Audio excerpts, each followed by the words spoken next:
Our second speaker in the session is Thomas Blommel from the University of Michigan, also studying physics, this time with Emmanuel Gull. And Thomas did his practicum at SLAC in 2021. Thomas, all yours.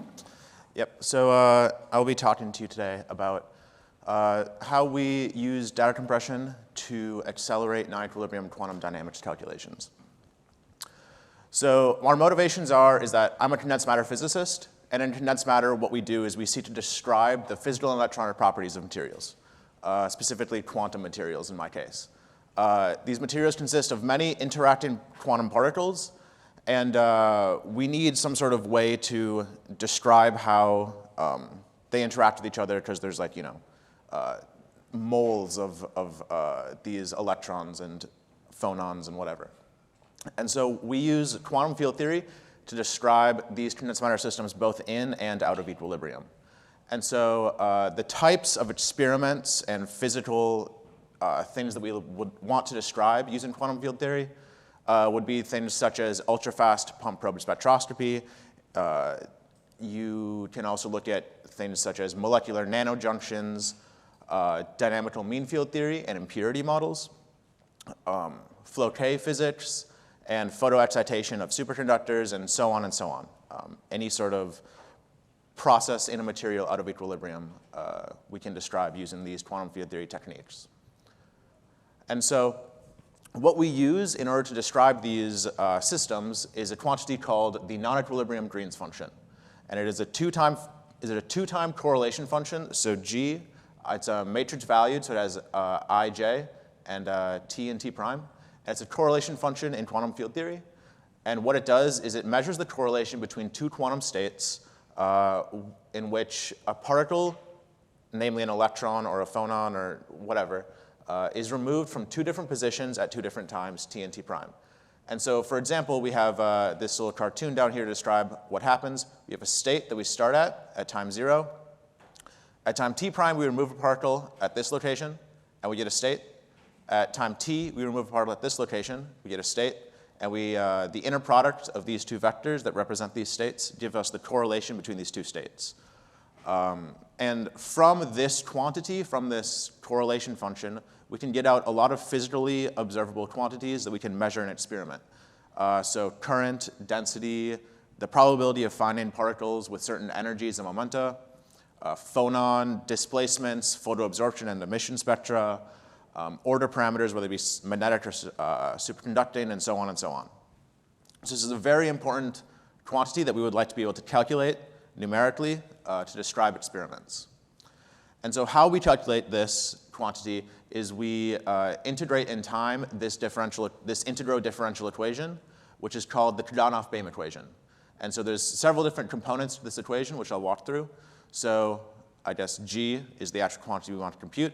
And this H is the Hamiltonian here, which describes the dynamics of particles without interactions, so if they were just to be moving around in free space.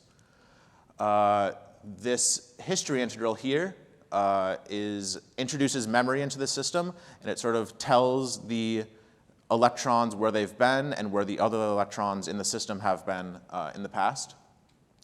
And this sigma here is a system-dependent functional of the Green's function. And what it does is it accounts for many body interactions. So the Coulomb interaction, coupling to lattice vibrations or spin-orbit couplings, really anything. And so based upon what type of phenomena you want to look at, sigma is going to have some different type of functional form of G. And because it is a functional of G, this is some sort of nonlinear thing that we have to sort of iterate self-consistently until we get to a solution. And this history integral here is the really big cost in this equation. It takes up like 95% of the total computation time.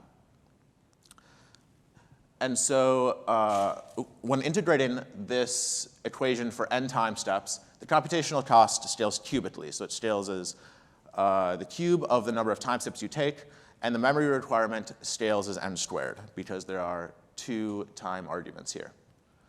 And so this scaling, both in computational cost and in memory necessary, prevents the investigation of long-time limit phenomena using these equations of motion.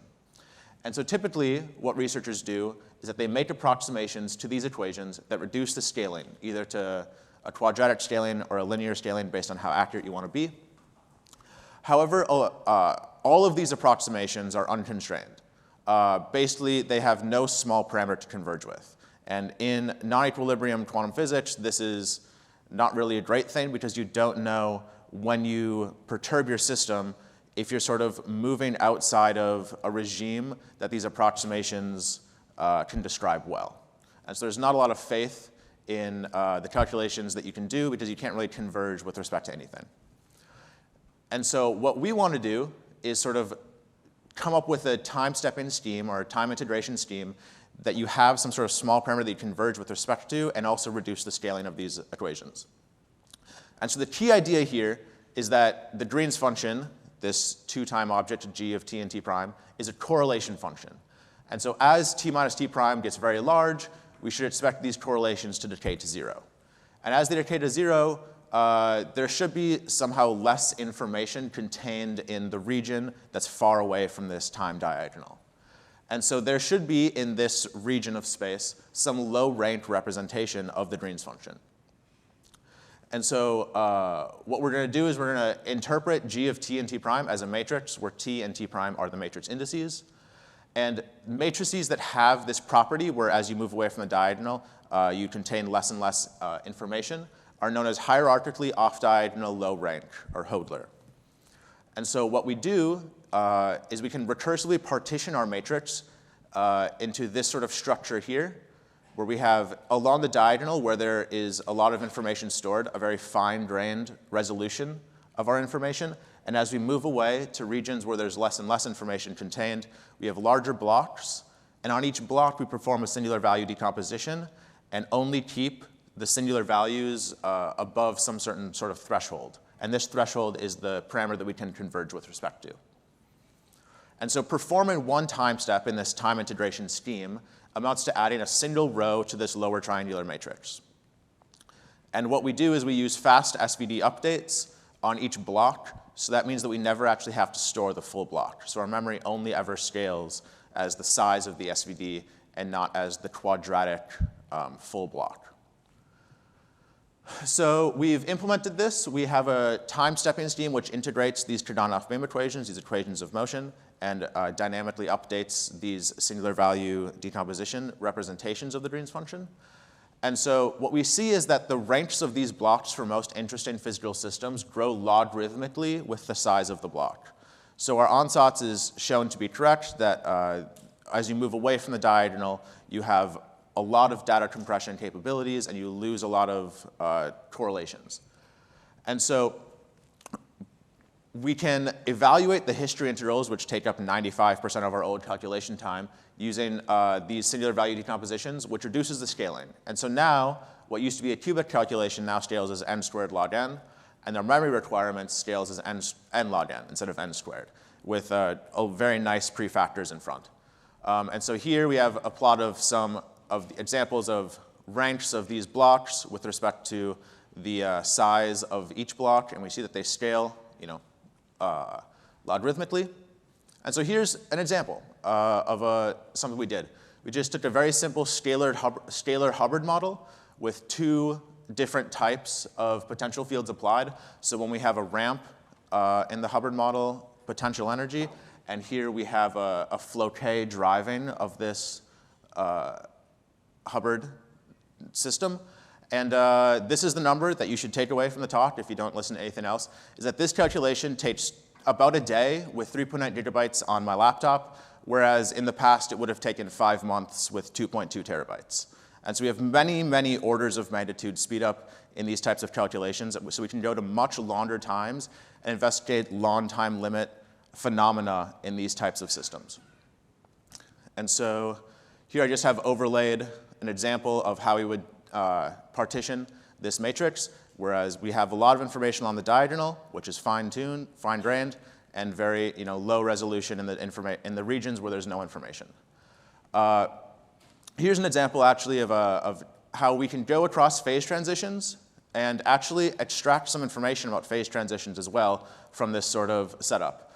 Because in a phase where the magnetization of this system does not decay, we have long time correlations which you see that the ranks of these large blocks are quite large, whereas in the case where magnetization goes to 0 very quickly, there's very short time correlations and almost no information contained away from the diagonal. So this is also a way to abstract sort of information about phase transitions as well.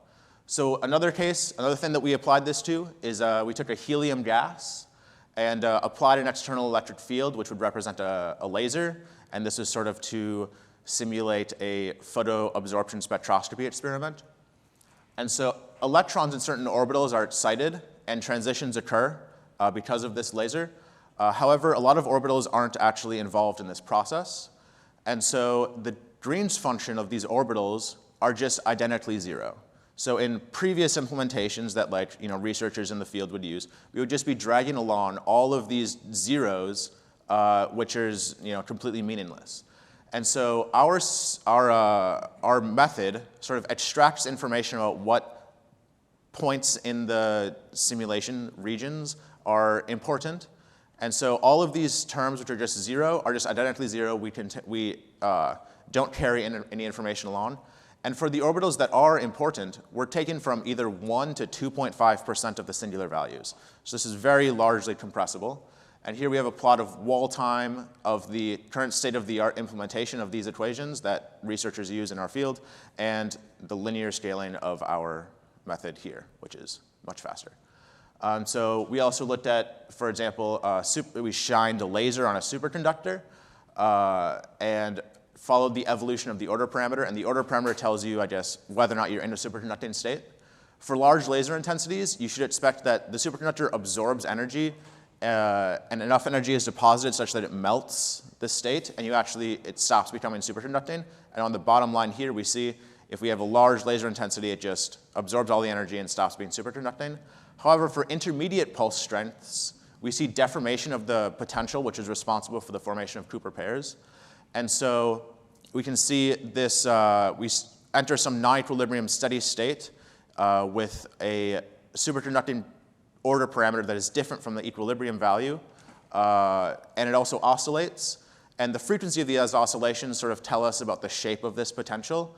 And so we can see that as we integrate out in time, this frequency actually decreases, which tells us that this potential is getting shallower and shallower. And these calculations here took 10 hours on my laptop with less than a gigabyte of memory, which previously it would have taken a month with 34 gigabytes of memory. So again, these calculations are not possible in the past, and now we can really see these long time limit phenomena. And so this is something different than this. This is I was able to go to Lawrence Livermore National Lab for one of my practicums, and I was able to work with the sundials team, and basically what we wanted to do is we wanted to solve these equations, these same set of equations, but using an adaptive method. And so the sundials team at Lawrence Livermore National Lab, they have this code called CVODE, which does adaptive time integration of partial differential equations that of the prime y prime equals f of t y. And the reason we want to do this is because a lot of the time these laser pulses or these potential ramps are very fast compared to the dynamics of the system that's responding to it.